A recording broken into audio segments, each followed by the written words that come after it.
नमस्कार विद्यार्थी मित्र हो, मॅथ्स क्लासरूममध्ये आपणा सर्वांचे मनपूर्वक स्वागत. मी डी.जे. वाघ, श्री वसंतराव जयवंतराव देशमुख हायस्कूल कोल्हापूर. आज आपण 10th मॅथ्स 2 मधील second chapter Pythagoras theorem continue करत आहोत. आजच्या व्हिडिओमध्ये प्रॉब्लेम सेट सेकंड मधील जी उर्वरित उदाहरणे आहेत, जे थेरम्स आहेत ते पाहणार आहोत. So let's get started.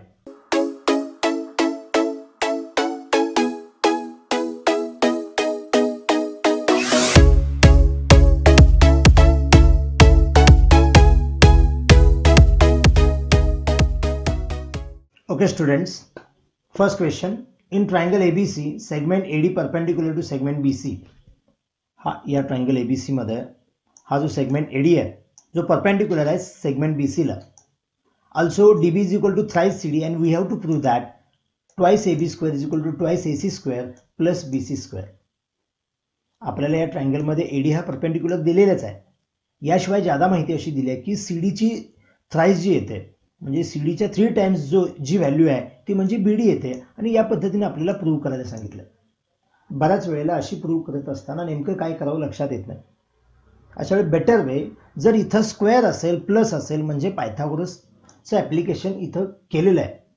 याचाच अर्थ आपण जिथं जिथं शक्य असेल तिथं पायथागोरस वापरायचं आहे.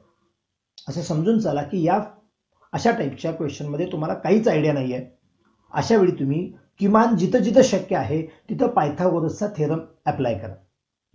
इथे एकूण जर ट्रायंगल पाहिले तर 3 दिसतात. टोटल ट्रायंगल जो ABC दिसतो त्यामध्ये 90 अँगल कुठं नाही आहे, त्यामुळे तिथं पायथागोरसचा संबंध नाही आहे. उरले जे 2 ट्रायंगल आहेत, suppose this is triangle ADC, यामध्ये D हा 90 आहे म्हणजे पायथागोरस अप्लाय करू शकतो. जो ट्रायंगल ADB आहे त्यामध्ये सुद्धा D 90 आहे, तिथं पायथागोरस अप्लाय करू शकतो. म्हणजे याचं प्रूफ लिहित असताना त्या 2 ट्रायंगल मध्ये पायथागोरस अप्लाय करा. दॅट इज मीन्स काय होईल पहा, in triangle ADC by Pythagoras theorem हायपोटेन्यूसचा स्क्वेअर म्हणजेच AC square is equal to AD square plus DC square. Same way we say that in triangle ADB by Pythagoras theorem AB square is equal to AD square plus BD square. या व्हिडिओजमध्ये मोठी उदाहरणं असल्यामुळे लिखाणातला थोडासा वेळ वाचवतोय. मी already आता जे बोललो ते लिहून घेतलेलं आहे पहा इथं. म्हणजे काय केलंय, in right angle triangle ADC तिथं पायथागोरस वापरला, ट्रायंगल ADB त्यामध्ये पायथागोरस वापरला. हे जे आहे ते त्याला फर्स्ट इक्वेशन दिलं, याला आपण सेकंड इक्वेशन दिलं. म्हणजे या गोष्टी आपल्याला पुढे वापरायला येतात, उपयुक्त येतात, म्हणून याला आपण नंबरिंग देऊन ठेवलेलं आहे. आणि आम्हाला या गोष्टी प्रूव्ह करायच्या. याशिवाय आम्हाला जी एक्स्ट्रा इन्फॉर्मेशन दिलेली आहे ती म्हणजे DB ची व्हॅल्यू CDच्या थ्राइस आहे. थोडंसं फिगरमध्ये पुन्हा पहा, हा DB जो आहे तो CDच्या थ्राइस आहे म्हणजे CD स्मॉल आहे. समजा आपण इथे CD ची व्हॅल्यू X कन्सिडर केली तर आपल्याला X ची थ्राइस म्हणजे DB ची व्हॅल्यू 3X मिळेल. कारण CDच्या 3 वेळा हा BD आहे. That is means BD is equal to 3 times of CD. याचा अर्थ टोटल BCचा जर आपण विचार केला तर हा X प्लस हा 3X म्हणजे टोटली हा 4X आहे. आपण Xच्या टर्म्समध्ये जर यांच्या व्हॅल्यू कन्सिडर केल्या तर प्रूफ करणं आपल्याला खूप सोपं जाईल. म्हणून तोही टप्पा आपण इथे मी लिहून घेतलेला आहे पहा. At first we say that now DB is equal to thrice CD because there is a given information. Let CD is equal to X, so BD is equal to 3X. So BC is equal to CD plus DB because C dash D dash B they are collinear. So BC is equal to 4X. हा basic टप्पा झाला. आता आपल्याला जे proof करायचं आहे तिथं थोडंसं जाऊया. प्रूफ मधला आपला जो लेफ्ट हँड साईडचा पार्ट आहे म्हणजेच हा ट्वाइस AB स्क्वेअर दाखवायचा आहे. आपण त्याला लेफ्ट हँड साइड म्हणणार नाही, तो टप्पा पहिल्यांदा घेणार. So we write here now twice AB square. आता याची व्हॅल्यू किती येते ते पाहूया. AB स्क्वेअरची व्हॅल्यू आपण इथं शोधलेली आहे, जी value AD square plus DB square येते. हा ट्वाइस तसाच ठेवूया आणि AB स्क्वेअरची व्हॅल्यू ब्रॅकेटमध्ये लिहितोय, जी व्हॅल्यू आपण AD square plus DB square अशी पायथागोरसने लिहिलेली आहे. याला फ्रॉम 1 म्हणू आपण. हे जे 2 आहे या दोघांना मल्टिप्लाय असणार आहे.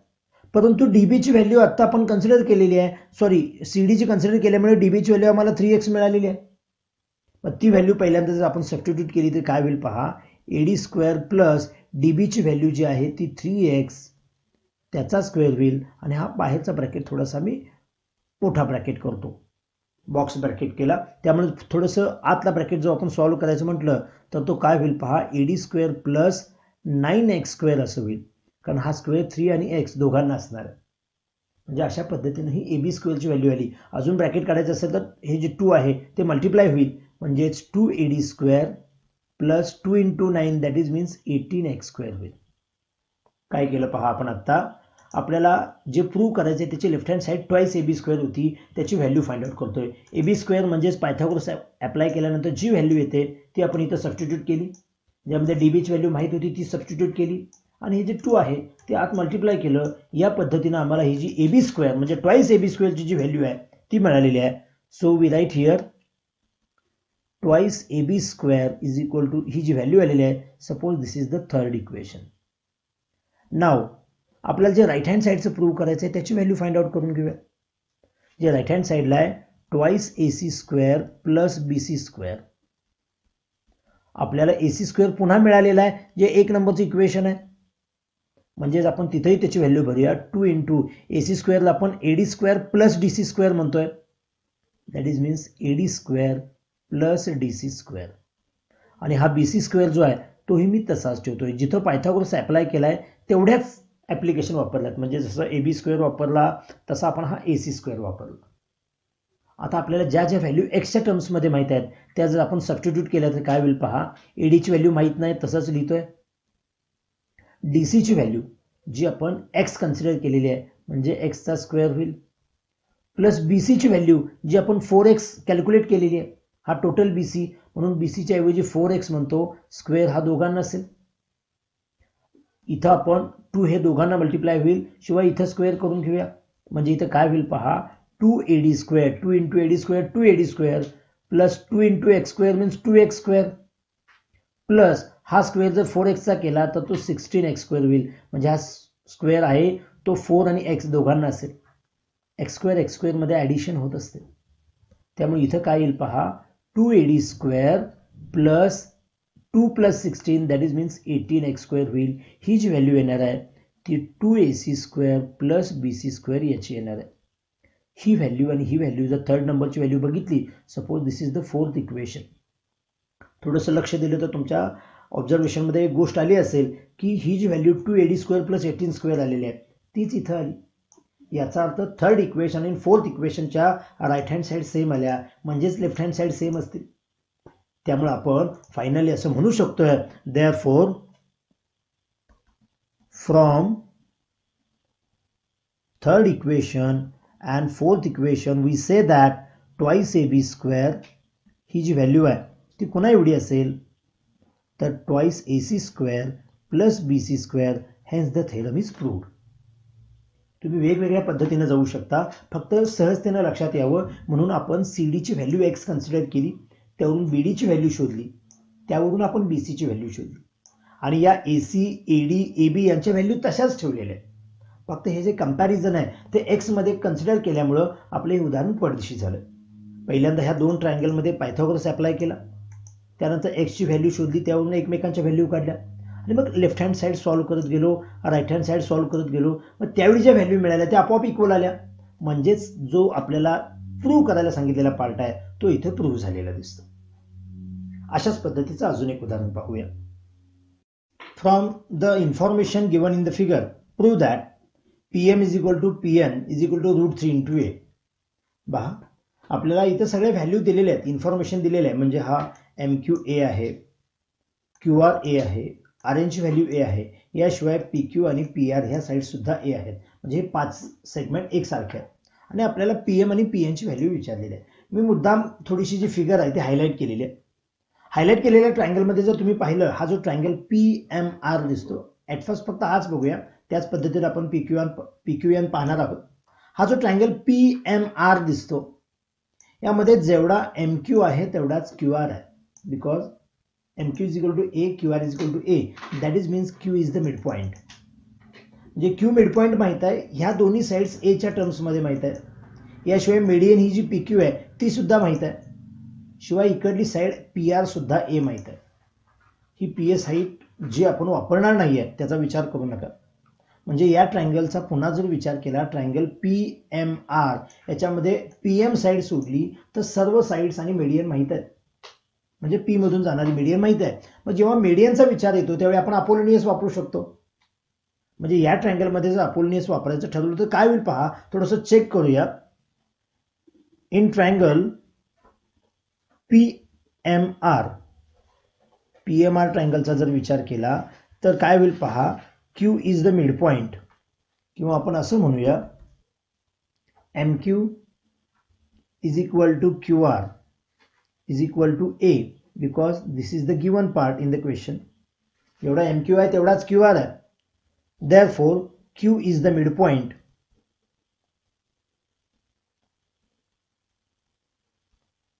of side MR. त्या ट्रायंगलची जी साइड MR आहे त्याचा Q हा मिडपॉइंट होतो. मग Q हा जर मिडपॉइंट होत असेल तर आपण म्हणू शकतो therefore बाय अपोलोनियस थेरम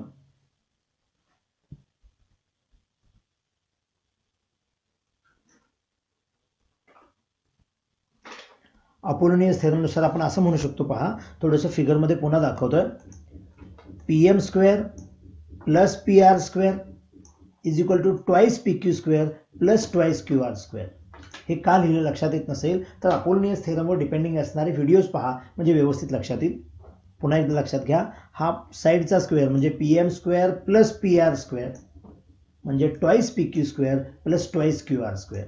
मग आता हे मांडल्यानंतर काय होईल ते थोडंसं लक्षात येईल. म्हणजे मी तर काय लिहितोय पुन्हा एकदा पहा, त्याच्या साइडचा स्क्वेअर म्हणजे PM square plus PR square is equal to twice PQ square plus twice QR square. इथं आम्हाला PM सोडून PR, PQ आणि QR ह्या जर साइड्स पाहिल्या, मी आकृतीमध्ये पुन्हा दाखवतोय पहा. ही PR साइड जी A च्या टर्म्समध्ये माहिती आहे म्हणजे Aच आहे. PQ साइड सुद्धा A आहे. QR ही सेगमेंट सुद्धा A आहे. म्हणजे या तिघांच्या व्हॅल्यू A च्या टर्म्समध्ये माहिती आहेत. त्यावरून आपल्याला PM ची व्हॅल्यू A च्या टर्म्समध्ये मिळू शकते. मग त्या व्हॅल्यू जर आपण इथं सबस्टिट्यूट केल्या तर काय होईल पहा, देअरफॉर PM स्क्वेअर आहे असं लिहितोय. PR ची व्हॅल्यू म्हणजेच A स्क्वेअर आलं. 2 into is equal to 2 into PQ ची व्हॅल्यू सुद्धा A आहे, that is means A square, plus 2 into QR ची व्हॅल्यू सुद्धा A आहे, that is means 2A square. हा स्क्वेअर फक्त A साठी आहे, 2 साठी नाही आहे. म्हणजे जर पुढे सॉल्व्ह करत गेलं तर हे 2A square plus 2A square that is means 4A square. Left hand side तशीच लिहितोय मी, PM square plus A square. हा प्लस A स्क्वेअर जर राईट हँड साइडला गेला तर काय होईल पहा, PM square is equal to 4A square minus A square that is means 3A square. म्हणजे आम्हाला PM स्क्वेअरची व्हॅल्यू 3A स्क्वेअर मिळाली. दोन्ही साइड्सचे जर आपण स्क्वेअर रूट काढले that is means taking square root on both sides,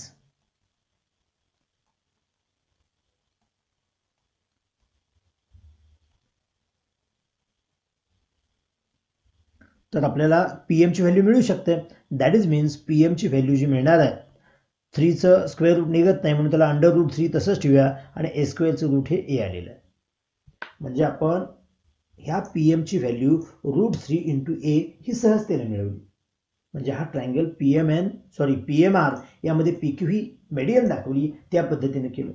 याच पद्धतीने हा जर ट्रायंगल PQN घेतला तर त्यामध्ये PR ही मेडियन होते, म्हणजे त्याची व्हॅल्यू सुद्धा ही मिळवू शकतो. सेम पॅटर्न असेल तर लिहिण्याची आवश्यकता नाहीये, म्हणून आपण इथं फक्त एवढंच लिहायचं आहे, similarly we can show that or prove that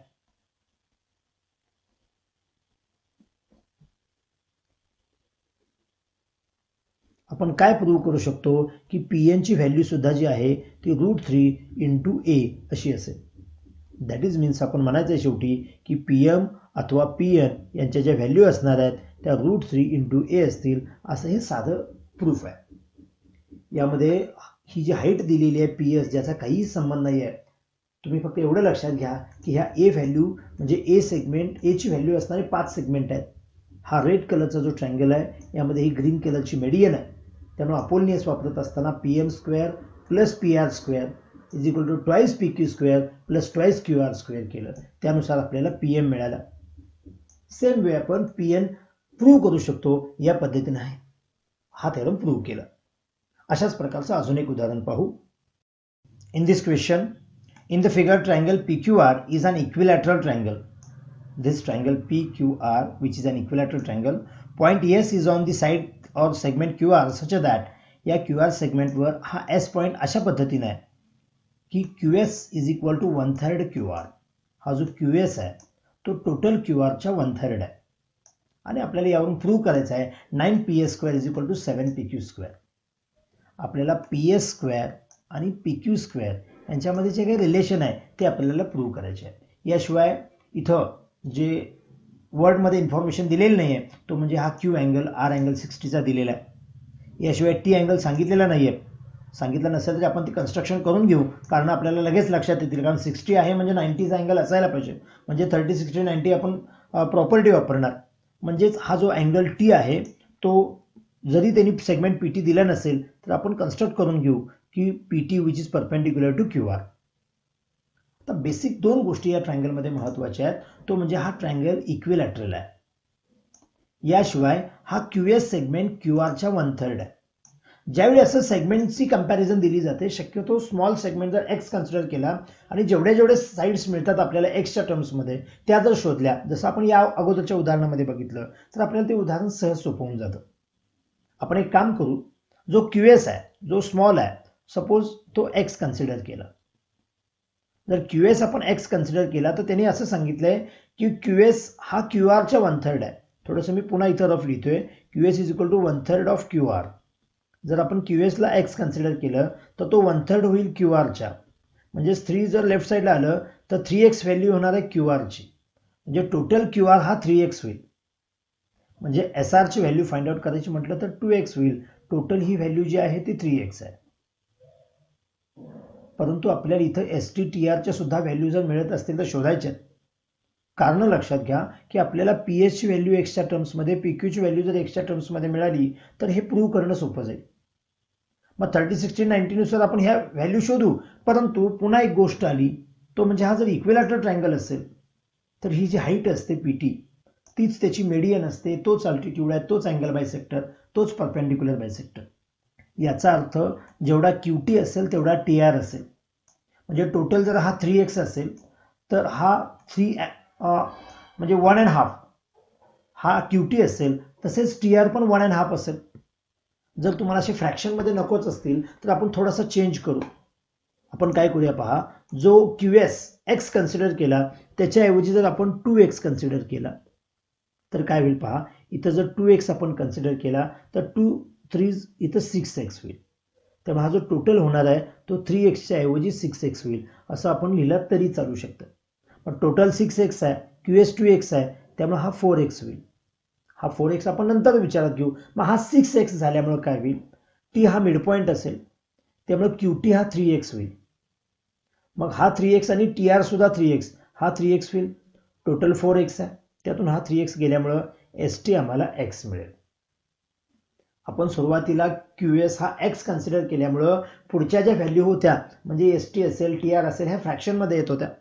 म्हणून आपण QS 2x कन्सिडर करूया. थोडंसं टोटली सुरुवातीला रफ उदाहरण समजावून घ्या.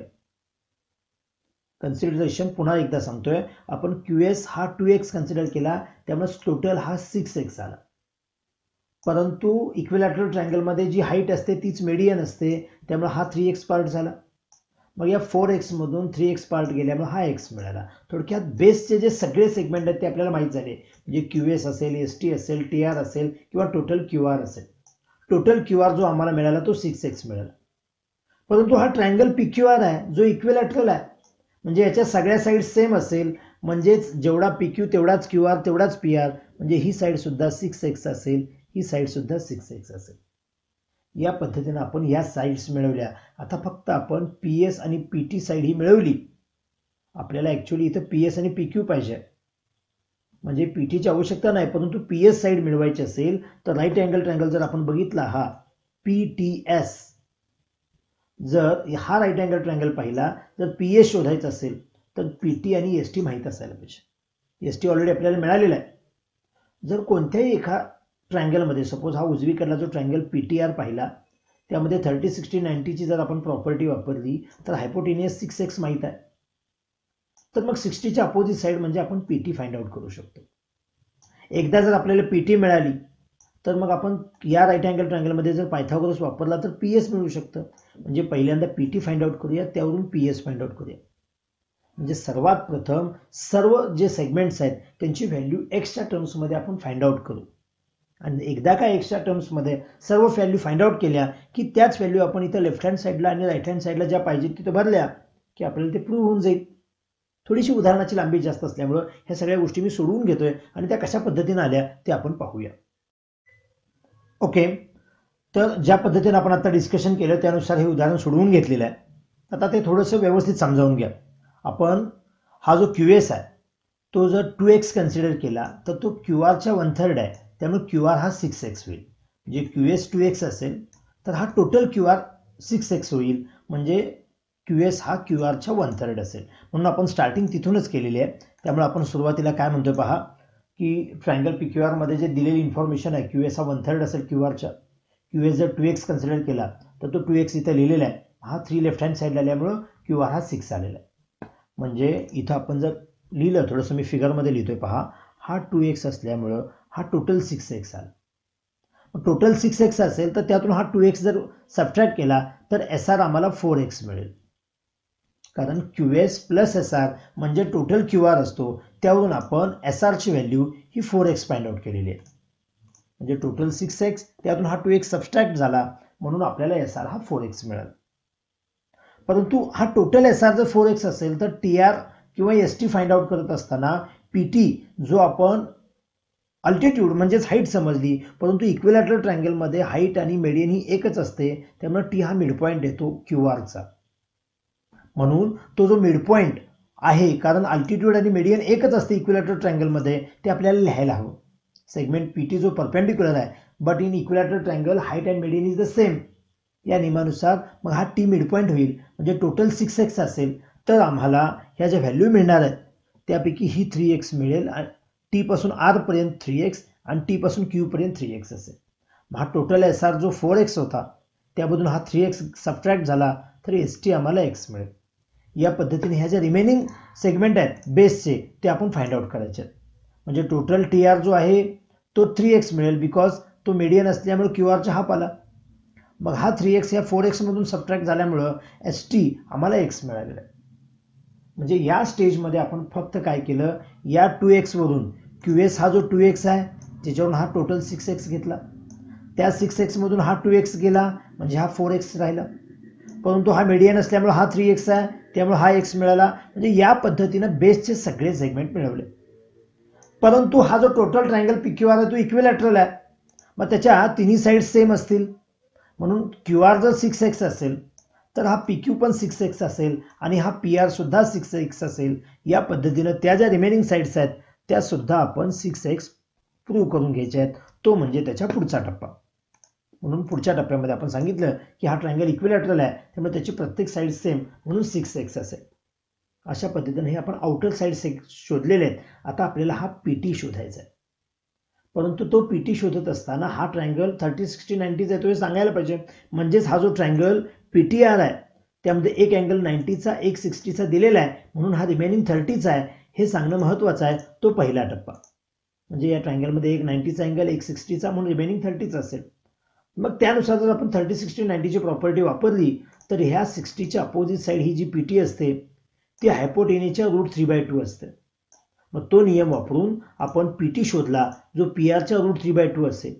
मग PRची व्हॅल्यू जी 6x आहे, 2 आणि 6x यांचा जर आपण भाग लावला तर इथं 3x शिल्लक राहतोय. म्हणजेच 3 × √3x ही आपल्याला PTची व्हॅल्यू मिळालेली आहे. म्हणजे या आधारे आपण PTची व्हॅल्यू मिळवली 3 × √3x. आता आपण जो आत असणारा ट्रायंगल पाहिला, हा जो ट्रायंगल PTS पाहिला जो राईट अँगल ट्रायंगल आहे, याच्यामध्ये बेस ST माहित आहे, हाईट PT माहित आहे. पायथागोरस जर अप्लाय केला तर आपल्याला PS मिळू शकतो. म्हणून आपण पायथागोरस त्या ट्रायंगलमध्ये अप्लाय केलेला आहे. इन ट्रायंगल PTS या ट्रायंगलमध्ये पायथागोरस वापरल्यानंतर त्याच्या व्हॅल्यू सबस्टिट्यूट केलेल्या आहेत. PTची व्हॅल्यू, STची व्हॅल्यू. PTची व्हॅल्यू भरून स्क्वेअर करत असताना 3चा स्क्वेअर हा 9 केलेला इथं, पण √3चा हा 3 झालेला आहे. शिवाय हा एक्सचा स्क्वेअर आहे प्लस हे एक्स स्क्वेअर आहे. 9 3 जा 27x square plus x square, that is means PS square हा 28x स्क्वेअर आला.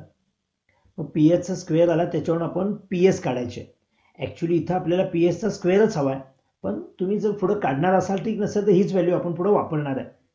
मग जर याचं स्क्वेअर रूट काढायचं असेल तर 28चं पण स्क्वेअर रूट काढायला हवं. मग 28चे जर स्क्वेअर रूट काढणार असू आपण तर 2 into 2 into 7 that is means 28. मग याचं स्क्वेअर रूट म्हणजेच 2 हा कॉमन बाहेर आल्यानंतर 28चं जे आपल्याला स्क्वेअर रूट मिळणार आहे ते म्हणजे 2√7 मिळेल. यानुसार आम्हाला PS ची व्हॅल्यू 2√7x आली. एक्स स्क्वेअरचं स्क्वेअर रूट हे एक्स आलं. म्हणजे अशा पद्धतीने आपण या फिगरमध्ये दिसणारे जे सगळे सेगमेंट आहेत त्यांचे आपण व्हॅल्यू फाइंड आउट केल्या. मग आपल्याला जे प्रूव्ह करायचं आहे तिकडे जाऊया. आपल्याला प्रूव्ह करत असताना सुरुवातीला 9PS² ची व्हॅल्यू फाइंड आउट करायची आहे. म्हणून सुरुवातीला काय केलं पहा, 9PS². PS ची व्हॅल्यू जी आता मिळालेली होती 2√7 ती टाकायच्या ऐवजी PS² व्हॅल्यू 28x² माहित आहे. म्हणून PS² च्या ऐवजी डायरेक्ट 28² घेतला. 9 इंटू 28 केल्यामुळे 252 आलेला आहे. x² आहे तसा. म्हणजे या पद्धतीने लेफ्ट हँड साईडची व्हॅल्यू आलेली आहे 252x². Same way right hand साईडला 7PQ² आहे. PQ म्हणजेच त्याची साईड 6x आहे. मग ती सुद्धा व्हॅल्यू जर आपण सबस्टिट्यूट केली तर काय होईल पहा, 7PQ² म्हणजे 7 इंटू PQ² म्हणजे 6x². हा स्क्वेअर 6 आणि x दोघांना आहे. इथं डायरेक्ट व्हॅल्यू भरल्यामुळे आपण केलेलं नाहीये. म्हणजे 6x² याचा केला तर 6चा स्क्वेअर 36 इंटू x².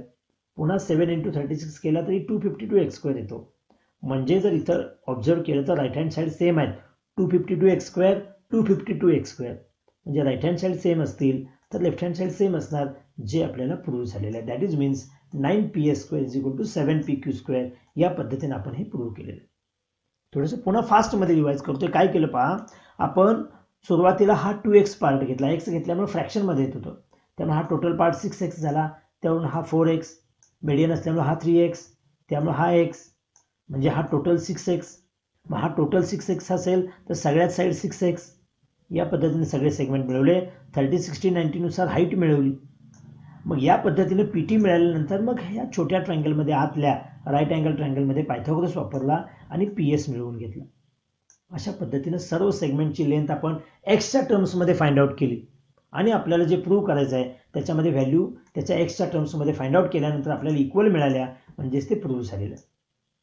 तर या पद्धतीनं ही उदाहरण आपण पाहतोय. अशाच पद्धतीचं अजून एक उदाहरण पाहूया. In a trapezium ABCD, segment AB parallel to side segment DC. हा जो सेगमेंट AB आहे तो या DC ला पॅरलल आहे. या ट्रॅपेझियम मध्ये ही वन पेअर ही पॅरलल आहे, side AB and side DC which is parallel to each other. Segment BD जो आहे तो परपेंडिक्युलर AD ला दिलेला आहे. हा सेगमेंट BD हा AD ला परपेंडिक्युलर आहे. अँड सेकंड सांगितलेलं आहे segment AC perpendicular to BC. हा सेगमेंट AC हा BC ला परपेंडिक्युलर आहे. म्हणजे या दोन साइड पॅरलल आहेत. D आणि C च्या ठिकाणी 90चा अँगल झालेला आहे. या तीन गोष्टी दिल्याबरोबर आपल्याला पुढे मग किमती दिलेल्या आहेत. AD is equal to 15, BC is equal to 15, AB is equal to 25 and we have to find the area of this quadrilateral ABCD. ह्या 15, 15, 25 ह्या व्हॅल्यूज दिलेल्या आहेत आणि आपल्याला ह्या क्वाड्रिलॅटरलचा म्हणजेच ट्रॅपेझियमचा एरिया फाइंड आउट करायचा आहे.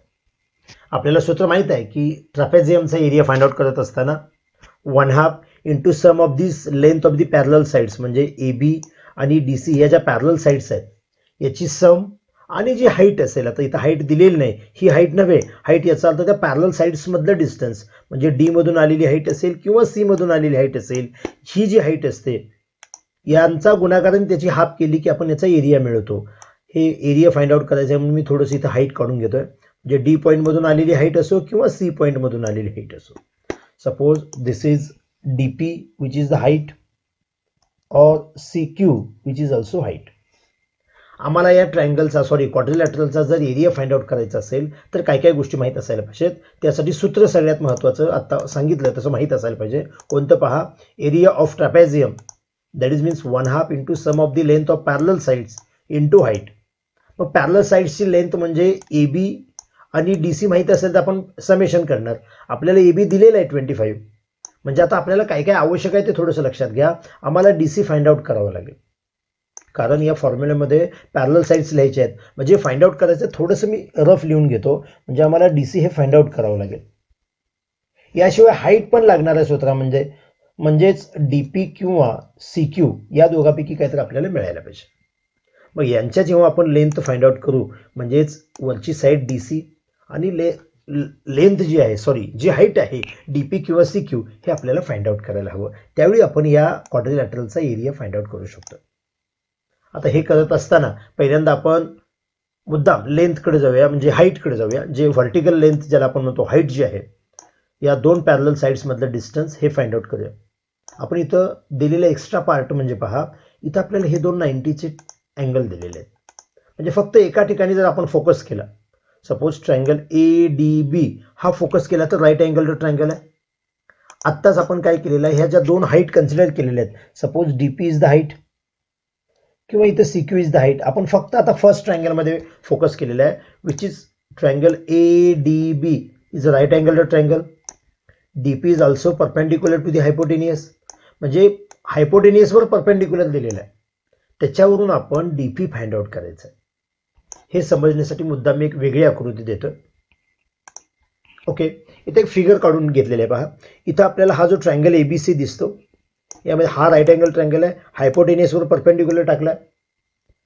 अशी आकृती दिसली की आपल्याला जॉमेट्रिक मीन थेरम आठवतो, म्हणजेच BD square is equal to AD into DC. मग तुम्हाला AD माहीत असेल, DC माहीत असेल तर BD फाइंड आउट करतो. इथं आपल्याला तीच कंडिशन आहे. पाठीमागे पुन्हा जातोय मी. पहा, आम्हाला AD माहीत असेल, AB माहीत असेल, म्हणजे माहीत आहे, तर आम्हाला DP काढायचं आहे. जर इथं जॉमेट्रिक मीन प्रॉपर्टी वापरायची असेल तर DPचा स्क्वेअर म्हणजे AP इंटू PB, परंतु आम्हाला AP आणि PB सेपरेट माहीत नाही आहे. याऐवजी आम्ही BD मिळवू शकतो. म्हणजे हा टोटल राईट अँगल ट्रायंगल जर घेतला, पायथागोरस थेरम वापरायचं ठरवलं तर हायपोटेनियस माहीत आहे, एक साईड माहीत आहे, त्यावरून आपण दुसरी साईड फाइंड आउट करू शकतो. मग ट्रायंगलच्या तिन्ही साईड माहीत असतील आणि राईट अँगल ट्रायंगल असेल तर हा DP कसा शोधायचा हे समजावून घेण्यासाठी पुढचं उदाहरण मी घ्यालोय. हे उदाहरण तात्पुरतं पॉज करतोय. एक छोटंसं उदाहरण लक्षात घ्या फक्त. सपोज हा ट्रायंगल आहे, याच्यामध्ये तिन्ही साईड माहीत आहेत, AB, BC, AC ह्या तिन्ही साईड माहीत आहेत आणि BD फाइंड आउट करायचं आहे. तिन्ही साईड माहीत असताना ज्यावेळी आपण BD फाइंड आउट करतो त्यावेळी आपल्याला जॉमेट्रिक मीन प्रॉपर्टी वापरायची नाहीये, हे माहीत असावं, लक्षात यावं म्हणून मुद्दा मी उदाहरण घेतलं. अशा वेळी तुम्ही दोन गोष्टींपैकी कोणतीही एक गोष्ट वापरू शकता. एक म्हणजे एरिया ऑफ ट्रायंगल, हा जो फॉर्म्युला माहीत आहे त्यानुसार आपण करूया, किंवा similarity and right angle triangle जे या चॅप्टरमध्ये शिकलोय त्यानुसार करूया. नेमकं काय करायचं पहा. समजा हा या चॅप्टरमध्ये शिकलेला पार्ट जर आपण म्हटलं तर सिमिलॅरिटी अँड राईट अँगल ट्रायंगलनुसार ह्यामध्ये तयार होणारे तिन्ही ट्रायंगल हे एकमेकांना सिमिलर असतात. त्याचा 1 to 1 करस्पॉन्डन्स कसा असतो पहा. टोटल ट्रायंगल ABC जो आपण या अगोदरीच्या प्रॅक्टिस सेटच्या व्हिडिओमध्ये पाहिलेला आहे, लक्षात आलं नसेल तर तो व्हिडिओ जरा पाहून घ्या. म्हणजे टोटल ट्रायंगल ABC, त्याचा 1 to 1 करस्पॉन्डन्स येणार वरचा ट्रायंगल ADB आणि हा लास्ट ट्रायंगल येणार तो BDC. या करस्पॉन्डन्सनुसार हे ट्रायंगल एकमेकांना सिमिलर होतं. आपल्याला तिन्ही साईड पाहिजे, शिवाय BD पाहिजे. यासाठी पूर्ण ट्रायंगल एकदा घेतो म्हणजे सर्व साईड येतील, आणि ह्यात छोट्यापैकी कोणताही एक ट्रायंगल घेतो. सपोज मी खालचा घ्यायचा असेल तर ट्रायंगल BDC घेतो. म्हणजे पहिल्यांदा हे दोन ट्रायंगल आपण सिमिलर आहेत हे सांगूया, त्याला reason similarity and right angle triangle. मग हे का करायचं असं, जर ट्रायंगल सिमिलर झाले तर त्याच्या साईड प्रपोर्शनमध्ये येतात. मग साईड प्रपोर्शनमध्ये आल्यानंतर आपल्याला BD ज्यामध्ये आहे तो भाग एक घेऊया. मग AB साईड आलेली आहे, मग BC साईड, AC साईड, म्हणजे पहिला आणि लास्ट रेशो जर घेतला तर AB अपॉन BD म्हणजे AC अपॉन BC होईल. हा BC लेफ्ट साईडला गेला, BD राईट साईडला गेला, तर AB इंटू BC आणि AC इंटू BD होईल. हे इक्वेशन एवढ्यासाठी मिळवलं, जर तुम्हाला AB, BC, AC म्हणजे ट्रायंगलच्या तिन्ही साईड माहीत आहेत तर आपण हे BD फाइंड आउट करू शकतो. जॉमेट्रिक मीननं का सोडवलं नाही पुन्हा लक्षात घ्या, कारण आपल्याला AD आणि DC हे सेपरेट माहीत नाही आहे. अशा वेळी हा प्रकार करावा लागेल. पण यापेक्षाही साधा मार्ग पाहिजे असेल तर आपण आजपर्यंत शिकलेला जो पर्याय आहे तो म्हणजे एरिया ऑफ ट्रायंगल. कोणत्याही ट्रायंगलचा एरिया काढत असताना 1/2 इंटू बेस इंटू हाईट याचा विचार करतो. मग आपण इथं हा जो ट्रायंगल आहे याचा एरिया 2 वेळा काढूया. म्हणजे कसं आहे पहा, इथं 90चा अँगल जो दिसतो तो इथं पण आहे आणि इथं पण आहे. याचा अर्थ या ट्रायंगलमध्ये BC हा बेस जर घेतला तर AB ही हाईट घेणार, किंवा AC हा बेस घेतला तर BD ही हाईट घेणार.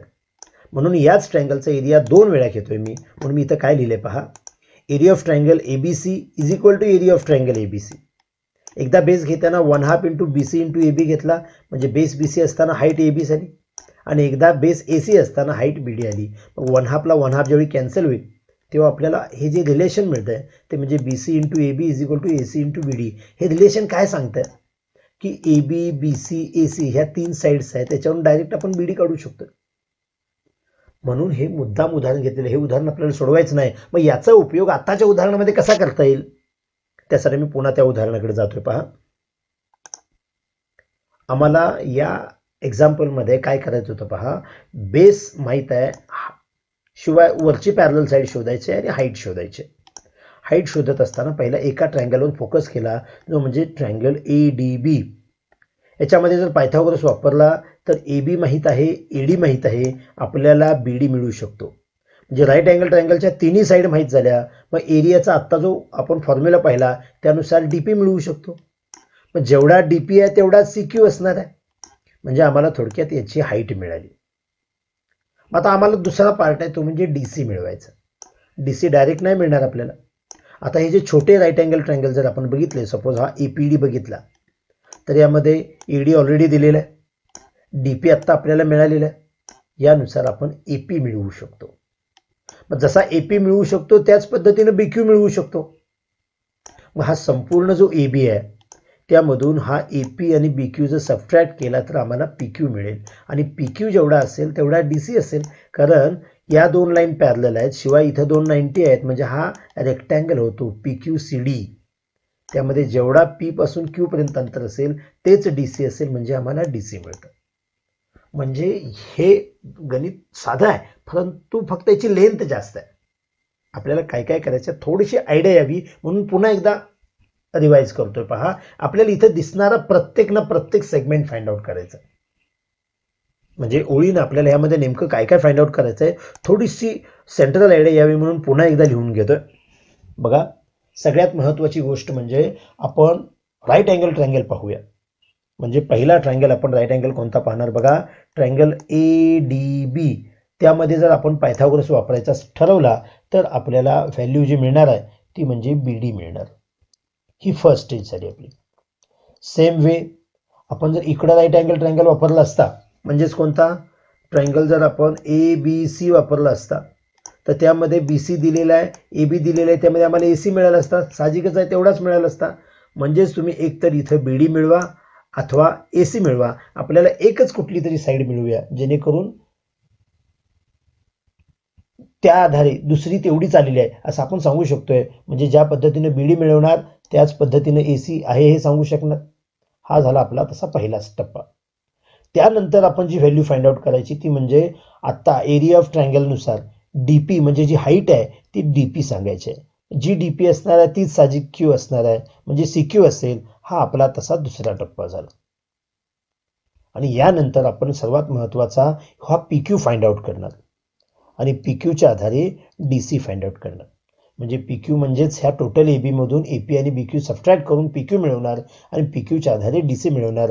हा आपला तसा तिसरा टप्पा असेल. प्रत्येक टप्प्यामध्ये 2-2 व्हॅल्यू फाइंड आउट करणार आणि या व्हॅल्यू फाइंड आउट झाल्यानंतर आपण हा एरियाचा फॉर्म्युला वापरणार, म्हणजेच 1/2 into sum of the parallel sides into height. या पद्धतीने हे उदाहरण आपल्याला सोडवावं लागेल. उदाहरणाची लेंथ जास्त असल्यामुळं थोडंसं उदाहरण पटपट मी अगोदर आता सोडवून घेतोय आणि कशा पद्धतीने केलंय ते पुन्हा एकदा पाहूया.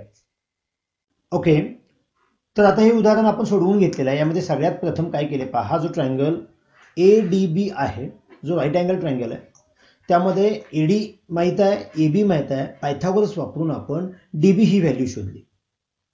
म्हणजे प्रथमतः आपण तो जो ट्रायंगल एडीबी आहे त्यामध्ये पायथागोरस वापरला. त्यापूर्वी सुरुवातीला ही सगळी बेसिक गोष्टी लिहून घ्या. म्हणजे पायथागोरस वापरल्यानंतर आम्हाला एडी माहीत होता, एबी माहीत होता, म्हणजे बीडी मिळाला. जो बीडी पायथागोरस वापरून आपल्याला 20 युनिट्स मिळालेला आहे.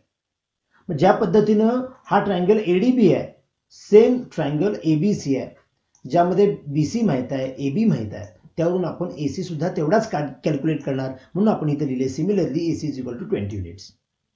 म्हणजे या फर्स्ट स्टेपमध्ये आपण डीबी आणि एसी ह्या दोघांचे व्हॅल्यू फाइंड आउट केले. आता आपल्याला एकदा जर ह्या बाकीच्या व्हॅल्यू माहीत असतील तर या अगोदर एक नमुना उदाहरण म्हणून जे घेतलं, याच उदाहरणामध्ये सांगत असताना की कोणत्याही ट्रायंगलचा बेस हाईट वेगवेगळ्या अँगलने घेतला तर एरिया तोच राहतो. म्हणजे हा जो ट्रायंगल पहिला जो ट्रायंगल एडीबी आहे त्याचा बेस जर एडी असेल तर हाईट बीडी असेल, किंवा बेस एबी असेल तर हाईट डीपी असेल. म्हणजे 2 प्रकारे एरिया बघितला तर तोच येईल. म्हणून आपण इथं काय लिहिले पुन्हा पहा, area of triangle ADB is equal to area of triangle ADB. Base AD असताना हाईट बीडी, बेस एबी असताना हाईट डीपी, 1/2 कॅन्सल झालेला आहे. यावरून आपल्याला किमती टाकून ज्या माहीत आहेत त्या किमती टाकल्या, आपल्याला डीपी हा 12 युनिट मिळालेला आहे. म्हणजे ही हाईट डीपी 12 युनिट मिळाली. सिमिलरली सीक्यू सुद्धा 12 युनिट मिळेल असं आपण लिहायचं. म्हणजे या पहिल्या 2 स्टेपमध्ये आपण हा total dB, AC, DP, CQ हे व्हर्टिकल आणि डायगोनली जे 4 सेगमेंट आहेत ते आपण मिळवलेले आहेत.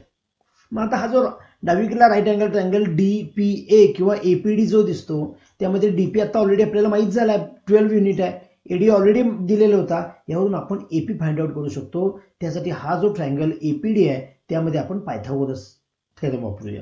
म्हणून त्याच्या पुढच्या टप्प्यामध्ये आपण तिथं जेव्हा पायथागोरस वापरला इन ट्रायंगल एपीडी, त्यामध्ये मग आपल्याला एडीची व्हॅल्यू माहित आहे, डीपीची आत्ताच शोधलेली आहे, त्यावरून आपल्याला एपीची व्हॅल्यू मिळाली. हा पुढचा टप्पा एपी 9 मिळाला. ज्या पद्धतीने तो आपल्याला एपी 9 मिळतो त्याच पद्धतीने बीक्यू सुद्धा 9 मिळतो. म्हणजे हा जो बेस एबी आहे त्यामध्ये एपी आणि बीक्यू हे सेगमेंट मिळतात. मग ते दोन जर त्याच्या व्हॅल्यू भरले आपण तर आपल्याला फक्त पी पासून क्यू अंतर मिळेल. हे 25 अंतर हे एबीच आहे. मग त्या पुढचा टप्पा म्हणजे तो चौथा टप्पा, ज्यामध्ये आपण काय केलं, ह्या ज्या व्हॅल्यू एपी होत्या आणि बीक्यू होत्या त्या सबस्टिट्यूट केल्या. त्यामुळे हा सेगमेंट एपी असेल, त्यामध्ये प्लस पीक्यू प्लस क्यूबी हे सगळ्यांचा ऍडिशन म्हणजेच A B, because A dash P dash Q dash B हे कोलिनियर पॉईंट्स आहेत. आम्हाला एपी आणि बीक्यू माहित आहे, त्यामुळे आपण पीक्यू फाइंड आउट केला जो 7 आला. आता पीक्यू जर 7 असेल तर साहजिकच आहे डीसी पण 7 असेल, पण त्यासाठी हा डीपीक्यूसी रेक्टँगल आहे हे आपल्याला दाखवून घ्यायला हवं. म्हणून त्याच्या पुढच्या टप्प्यामध्ये आपण रेक्टँगल प्रूव्ह करत असताना काय करणार की हे दोन परपेंडिक्युलर आहेत, शिवाय ह्या दोन साइड पॅरलल आहेत ही कारणं देणार. म्हणजे पॅरलल आहेत, परपेंडिक्युलर आहेत म्हणून तो रेक्टँगल आहे. त्यामुळे अपोजिट साइड सेम असतात, म्हणून पीक्यू आणि डीसी हे 7 युनिट असेल अपोजिट साइड्स ऑफ रेक्टँगल. म्हणजे या पद्धतीने आपण बेस एबी ऑलरेडी दिलेला होता. आम्ही डीसी हा जी पॅरलल साइड आहे ती मिळवली, डीपी हा मिळालेलाच आहे. म्हणून आपल्याला जे फायनल टार्गेट आहे की या एरिया क्वाड्रिलॅटरलचा एरिया फाइंड आउट करायचा आहे. म्हणून आपण मग त्याचा फॉर्म्युला सगळ्यात शेवटी वापरला. Area of quadrilateral ABCD that is means 1/2 into sum of the parallel sides into height. मिळालेल्या किमती आपण टाकल्या की आपोआप हे मिळत गेले. हे उदाहरण सोडवून पडदिशी तुम्हाला दाखवलेलं आहे. थोडंसं पॉज करून तुम्ही पुन्हा प्रत्येक स्टेप पाहू शकता. तर या पद्धतीनं ह्या प्रॉब्लेम सेट सेकंडमधील बरीचशीच उदाहरणं आपण थोडंसं फास्ट सांगण्याचा प्रयत्न केलेला आहे. काही उदाहरणं अगोदर सोडवून घेतली आणि तुम्हाला पटपट दाखवली. थोडीशी व्हिडिओची लेंथ वाढत असल्यामुळे आपण इथंच थांबतोय. जर तुम्हाला हे व्हिडिओ आवडत असतील तर तुमच्या मित्रांना 10वीच्या जास्तीत जास्त विद्यार्थ्यांना हे व्हिडिओ शेअर करा. चॅनल आठवणीने सबस्क्राईब करा. थँक्यू.